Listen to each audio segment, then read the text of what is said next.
Hello प्यारे साथियों, आज की क्लास में आप सभी का स्वागत है। आज पढ़ने वाले चैप्टर नंबर 22 जिसमें पढ़ने वाले संसदीय समितियों के बारे में। तो बने रहिए वीडियो के एंड तक। चलिए वीडियो को शुरू करते हैं। भारत में नई संसदीय समिति प्रणाली की शुरुआत कब हुई थी? 1991 का 1991 में। वह समिति कौन सी है जिसमें राज्यसभा का कोई सदस्य नहीं होता? कौन सी है? प्राक्कलन समिति। कौन सी? प्राक्कलन समिति। संसद की वह स्थायी समिति कौन सी है जिसमें राज्यसभा के सदस्य शामिल नहीं होते? कौन से? प्राक्कलन समिति में। कौन से? प्राक्कलन समिति में।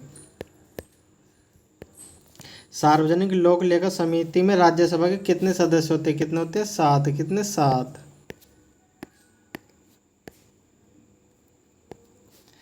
किस संसदीय समिति को प्राक्कलन समिति की जुड़वा बहन कहा जाता? किसे कहा जाता? लोक लेखा समिति। किसे? लोक लेखा समिति को।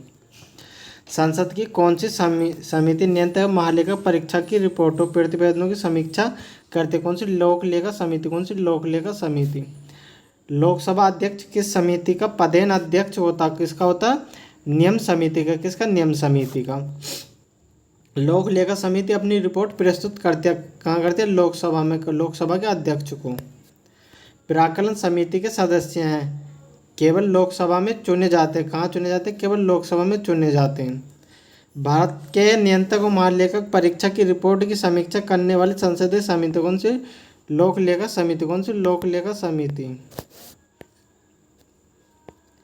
भारतीय संसद की लोक लेखा समिति के अध्यक्ष मनोनीत करता कौन करता? लोकसभा का अध्यक्ष। कौन? लोकसभा का अध्यक्ष।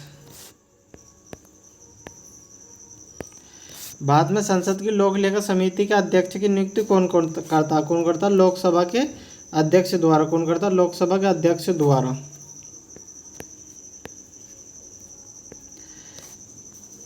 2G स्पेक्ट्रम कांड की जांच करने हेतु बनी संसद की संयुक्त समिति का अध्यक्ष कौन था? कौन थे?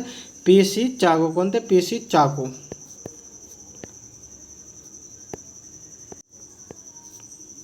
अब आता 23वां चैप्टर जिसमें पढ़ने वाले सर्वोच्च न्यायालय। भारतीय संविधान के किस भाग में संघीय न्यायालय का उल्लेख है? किसमें? भाग 5 में। सर्वोच्च न्यायालय के तटस्थ न्यायाधीश की नियुक्ति होती है जब न्यायालय के किसी सत्र के लिए न्यायाधीशों का कोरम गणपूर्ति नहीं होता।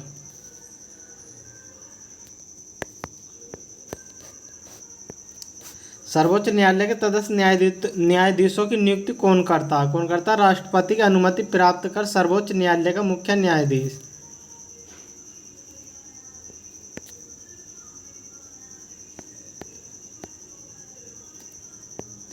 संविधान की व्याख्याकार और संरक्षक कौन है? कौन है? सर्वोच्च न्यायालय। कौन है? सर्वोच्च न्यायालय। सर्वोच्च न्यायालय में न्यायाधीश नियुक्त होने के लिए व्यक्ति को कम से कम कितने वर्ष उच्च न्यायालय का एडवोकेट होना चाहिए? कितने का? 10 वर्ष का। भारत के सर्वोच्च न्यायालय का एक न्यायाधीश कितनी उम्र तक अपने पद पर बना रह सकता? कितनी उम्र तक? 65 वर्ष तक। उच्चतम न्यायालय के न्यायाधीशों की सेवानिवृत्ति की आयु है कितनी? 65 वर्ष। कितनी? 65 वर्ष। सर्वोच्च न्यायालय के न्यायाधीशों के विरुद्ध महाभियोग पर प्रस्ताव पारित हो जाने पर च्युति का आदेश कौन जारी करता? कौन करता? राष्ट्रपति। कौन? राष्ट्रपति। सर्वोच्च न्यायालय के मुख्य न्यायाधीश को प्रतिमाह कितना वेतन मिलता? कितना मिलता? 2,80,000 रुपये।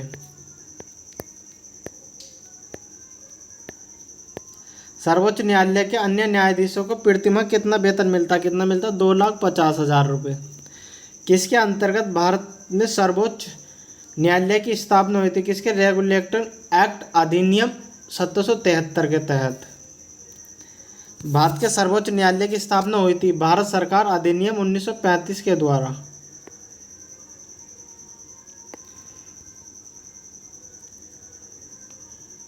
मूल रूप से संविधान में सर्वोच्च न्यायालय ने मुख्य न्यायाधीशों के अतिरिक्त कितने न्यायाधीशों की व्यवस्था कितने की थी? 7 की।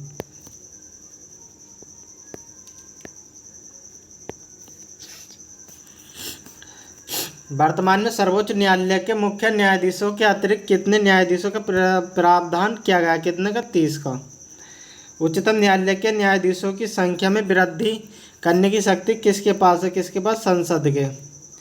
सर्वोच्च न्यायालय के मुख्य न्यायाधीश की नियुक्ति कौन करता? कौन करता? राष्ट्रपति। कौन? राष्ट्रपति। सर्वोच्च न्यायालय का न्यायाधीशों की नियुक्ति कौन करता? राष्ट्रपति। भारत के कार्यवाहक मुख्य न्यायाधीश की नियुक्ति कौन करता? राष्ट्रपति। राष्ट्रपति सर्वोच्च न्यायालय के अन्य न्यायाधीशों की नियुक्ति में किसके परामर्श करते? किसके? सर्वोच्च न्यायालय के मुख्य न्यायाधीश के। जब राष्ट्रपति और उपराष्ट्रपति दोनों के पद खाली हों तब उनके काम करेगा कौन? भारत के मुख्य न्यायाधीश। कौन? भारत के मुख्य न्यायाधीश। भारत के किस मुख्य न्यायाधीश ने राष्ट्रपति के रूप में काम दिलाया? किसने? जस्टिस एम हिदायतुल्लाह ने।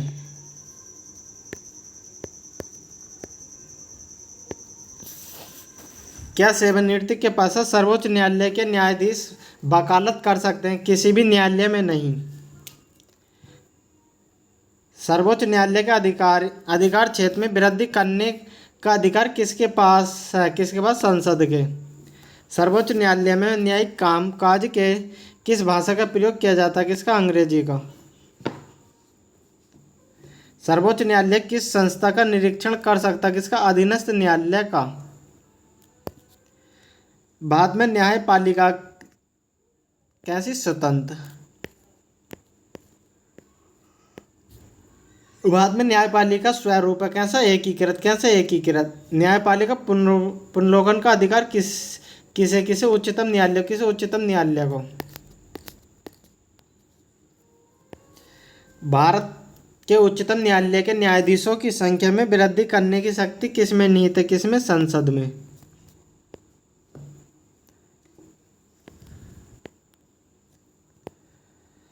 भारतीय संविधान के तटस्थ न्यायाधीशों की नियुक्ति का प्रावधान कौन करता? सर्वोच्च न्यायालय में। कौन? सर्वोच्च न्यायालय में। कहाँ होता? सर्वोच्च न्यायालय में। केंद्र और राज्यों के बीच होने वाली विवादों का निर्णय करने की भारत के उच्चतम न्यायालय की शक्ति किसके अंतर्गत आती है? किसके अंतर्गत? मूल अधिकारिता के अंतर्गत।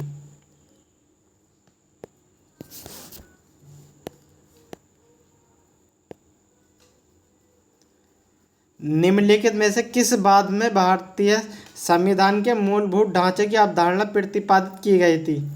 उपयुक्त में से कोई नहीं।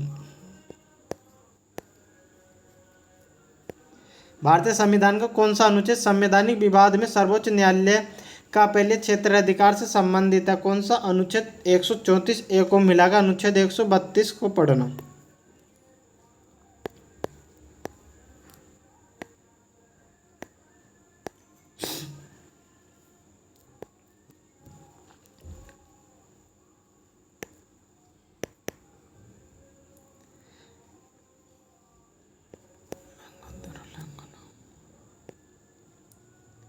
निम्नलिखित कदमों पर विचार करके बताइए कि इनमें से कौन सा सही है। यह मूल अपीलीय और परामर्श संबंधित क्षेत्र का अधिकार रखता है। ऑप्शन डी इसका बिल्कुल सही उत्तर है। कौन सा? Option D.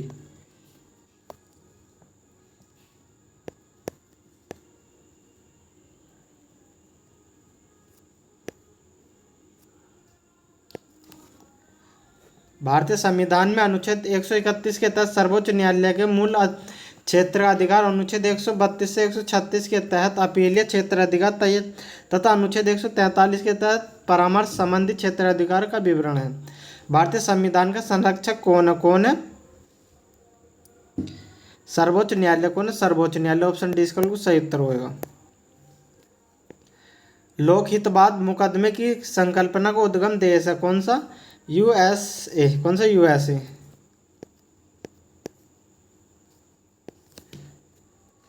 राष्ट्रपति और उपराष्ट्रपति के निर्वाचन में विवाद के मामले को किसको प्रस्तुत किया जाता है? किसको? भारत के उच्चतम न्यायालय को।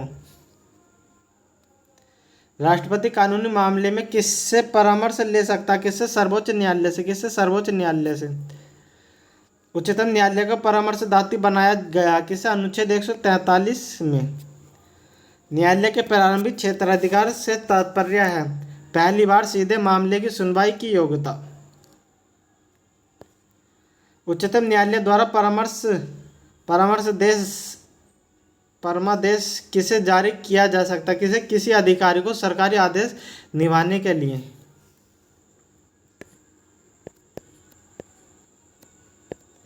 केंद्र और राज्यों के बीच होने वाले विवादों का निर्णय करने की भारत के उच्चतम न्यायालय की शक्ति आती है। इसकी मूल अधिकारिता के अंतर्गत। भारत का उच्चतम न्यायालय कानूनी तथ्य के मामले में राष्ट्रपति को परामर्श देता है, तभी जब वह ऐसे परामर्श के लिए कहता है।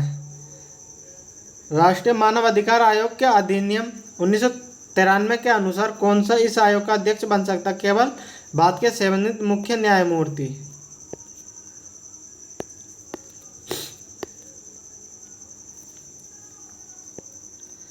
किस बात में सर्वोच्च न्यायालय ने कहा था कि संसद को मूल अधिकार में संशोधन करने की शक्ति प्राप्त है, पर वह संविधान के मूल ढांचे में संशोधित नहीं कर सकती? किसने? केशवानंद भारती। बाद में सर्वोच्च न्यायालय के प्रथम मुख्य न्यायाधीश कौन है? हीरालाल जे कानिया। सर्वोच्च न्यायालय के मुख्य न्यायाधीश के पद पर सर्वाधिक लंबी अवधि तक कौन पदस्थ है? कौन? वाई चंद्रचूड़। सर्वोच्च न्यायालय के मुख्य न्यायाधीश के पद पर सबसे कम समय तक कौन आसीन रहा? कौन रहा? कमल नारायण सिंह। कौन? कमल नारायण सिंह। उच्चतम न्यायालय की सबसे पहली महिला न्यायाधीश कौन थी? फातिमा बीबी। कौन थी? फातिमा बीबी। संविधान की व्याख्या करने का अंतिम अधिकार किसे प्राप्त है? किसे? सर्वोच्च न्यायालय को। कौन सा अनुच्छेद न्यायालय को अभिलेख न्यायालय की स्थान प्रदान करता? कौन सा? अनुच्छेद 129। जब भारतीय न्यायिक पद्धति में लोकहित मुकदमा PIL लाया गया, तब भारत के मुख्य न्यायमूर्ति कौन थे? PN भगवती।